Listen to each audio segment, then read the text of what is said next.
ಸತ್ಯ ನಿಮಗೆಲ್ಲ ತಿಳಿದಿರುವ ಹಾಗೆ ರಾಜ್ಯದಲ್ಲಿ ಕಾಂಗ್ರೆಸ್ ಸರ್ಕಾರ ಜಾರಿಗೆ ತಂದಿರುವ ಅನ್ನಭಾಗ್ಯ, ಗೃಹಲಕ್ಷ್ಮಿ ಸೇರಿದಂತೆ ಹಲವು ಯೋಜನೆಗಳ ಲಾಭವನ್ನು ಪಡೆದುಕೊಳ್ಳಲು ಬಿಪಿಎಲ್ ರೇಷನ್ ಕಾರ್ಡ್ ಬಹಳ ಅವಶ್ಯಕ.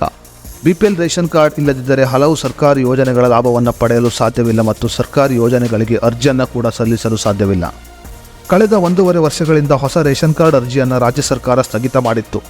ಆದರೆ ಕೆಲವು ದಿನಗಳ ಹಿಂದೆ ಹೊಸ ಅರ್ಜಿಯನ್ನು ಮತ್ತೆ ಕರೆಯಲಾಗಿದೆ. ಇದರ ನಡುವೆ ಬಿಪಿಎಲ್ ರೇಷನ್ ಕಾರ್ಡ್ ಹೊಂದಿರುವ ಕೆಲವು ಕುಟುಂಬದವರಿಗೆ ರಾಜ್ಯ ಸರ್ಕಾರ ಶಾಕಿಂಗ್ ಸುದ್ದಿಯನ್ನು ನೀಡಿದೆ. ಹೌದು, ಕೆಲವು ಕುಟುಂಬಗಳ ಬಿಪಿಎಲ್ ರೇಷನ್ ಕಾರ್ಡುಗಳನ್ನು ರದ್ದು ಮಾಡಲು ರಾಜ್ಯ ಸರ್ಕಾರ ಆದೇಶವನ್ನು ಹೊರಡಿಸಿದೆ. ಸದ್ಯ ಬಿಪಿಎಲ್ ರೇಷನ್ ಕಾರ್ಡುಗಳ ರದ್ದತಿಯ ಬಗ್ಗೆ ರಾಜ್ಯ ಸರ್ಕಾರ ಆದೇಶವನ್ನು ಹೊರಡಿಸಿದ್ದು, ಯಾರ ಬಿಪಿಎಲ್ ರೇಷನ್ ಕಾರ್ಡ್ ರದ್ದಾಗುತ್ತದೆ ಎನ್ನುವ ಪಟ್ಟಿಯನ್ನು ಕೂಡ ಬಿಡುಗಡೆ ಮಾಡಿದೆ. ಹಾಗಾದರೆ ರಾಜ್ಯದಲ್ಲಿ ಯಾರ ಬಿಪಿಎಲ್ ರೇಷನ್ ಕಾರ್ಡ್ ರದ್ದಾಗಲಿದೆ ಅನ್ನೋದರ ಬಗ್ಗೆ ಸಂಪೂರ್ಣ ಮಾಹಿತಿಯನ್ನು ನಾವೀಗ ತಿಳಿಯೋಣ. ಅದಕ್ಕೂ ಮುನ್ನ ನೀವು ನ್ಯೂಸ್1 ಕನ್ನಡ ಯೂಟ್ಯೂಬ್ ಚಾನಲ್ ಸಬ್ಸ್ಕ್ರೈಬ್ ಮಾಡಿಲ್ಲಂದರೆ ಈಗಲೇ ಸಬ್ಸ್ಕ್ರೈಬ್ ಮಾಡಿ ಮತ್ತು ವಿಡಿಯೋವನ್ನು ಸ್ಕಿಪ್ ಮಾಡದೆ ನೋಡಿ. ಹೌದು, ಕೆಲವು ಕುಟುಂಬದವರು ರಾಜ್ಯ ಸರ್ಕಾರಕ್ಕೆ ಮೋಸವನ್ನು ಮಾಡಿ ಬಿಪಿಎಲ್ ರೇಷನ್ ಕಾರ್ಡನ್ನು ಪಡೆದುಕೊಂಡಿದ್ದಾರೆ. ಹೌದು, ಬಡತನ ರೇಖೆಗಿಂತ ಕೆಳಗೆ ಇರುವ ಜನರಿಗೆ ಮಾತ್ರ ಬಿಪಿಎಲ್ ರೇಷನ್ ಕಾರ್ಡ್ ನೀಡಲಾಗುತ್ತದೆ.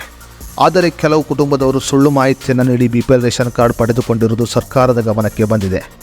ಕೆಲವು ಸರ್ಕಾರಿ ನೌಕರರು ಸರ್ಕಾರಕ್ಕೆ ಮೋಸವನ್ನು ಮಾಡಿ ಬಿಪಿಎಲ್ ರೇಷನ್ ಕಾರ್ಡನ್ನು ಪಡೆದುಕೊಂಡಿರುವುದು ಸರ್ಕಾರದ ಗಮನಕ್ಕೆ ಬಂದಿರುತ್ತದೆ.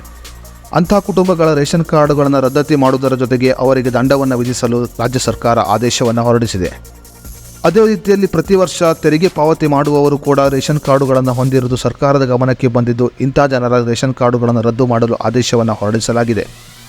ಮನೆಯಲ್ಲಿ ವಾಹನಗಳು, ಸರಕು ವಾಹನಗಳು ಮತ್ತು ಹಲವು ರೀತಿಯ ವಾಹನಗಳು ಇದ್ದು ಸ್ವಂತ ಉದ್ಯೋಗವನ್ನು ಕೂಡ ಮಾಡುತ್ತಿದ್ದು, ಇಂಥ ಕುಟುಂಬಗಳು ಕೂಡ ಬಿಪಿಎಲ್ ರೇಷನ್ ಕಾರ್ಡುಗಳನ್ನು ಹೊಂದಿರುವುದು ಸರ್ಕಾರದ ಗಮನಕ್ಕೆ ಬಂದಿರುತ್ತದೆ. ಇಂಥ ಕುಟುಂಬಗಳ ರೇಷನ್ ಕಾರ್ಡುಗಳನ್ನು ರದ್ದು ಮಾಡಲು ರಾಜ್ಯ ಸರ್ಕಾರ ಆದೇಶವನ್ನು ಹೊರಡಿಸಿದೆ ಮತ್ತು ಅವರಿಂದ ದಂಡವನ್ನು ಕೂಡ ವಸೂಲಿ ಮಾಡುವಂತೆ ಆದೇಶವನ್ನು ಹೊರಡಿಸಲಾಗಿದೆ. ಕೆಲವು ಸಮಯದ ಹಿಂದೆ ತೆರಿಗೆ ಪಾವತಿ ಮಾಡುವವರ ಕುಟುಂಬದ ರೇಷನ್ ಕಾರ್ಡುಗಳನ್ನು ರದ್ದು ಮಾಡಲಾಗಿತ್ತು.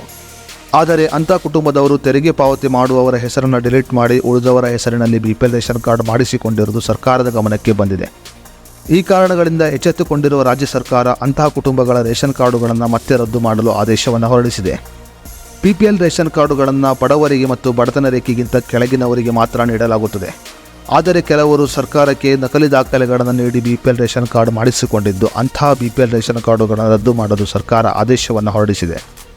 ಸದ್ಯ ಇಂಥ ಕುಟುಂಬಗಳ ರೇಷನ್ ಕಾರ್ಡುಗಳನ್ನು ರಾಜ್ಯ ಸರ್ಕಾರ ರದ್ದು ಮಾಡಿದ್ದು, ಮುಂದಿನ ತಿಂಗಳಿನಿಂದ ಅವರಿಗೆ ಅನ್ನಭಾಗ್ಯ, ಗೃಹಲಕ್ಷ್ಮಿ ಯೋಜನೆ ಹಣ ಕೂಡ ಲಭ್ಯವಿರುವುದಿಲ್ಲ ಮತ್ತು ಅವರಿಗೆ ಪಡಿತರ ಆಹಾರಗಳು ಕೂಡ ಲಭ್ಯವಿರುವುದಿಲ್ಲ ಎಂದು ಪ್ರಕಟಣೆಯಲ್ಲಿ ತಿಳಿಸಲಾಗಿದೆ.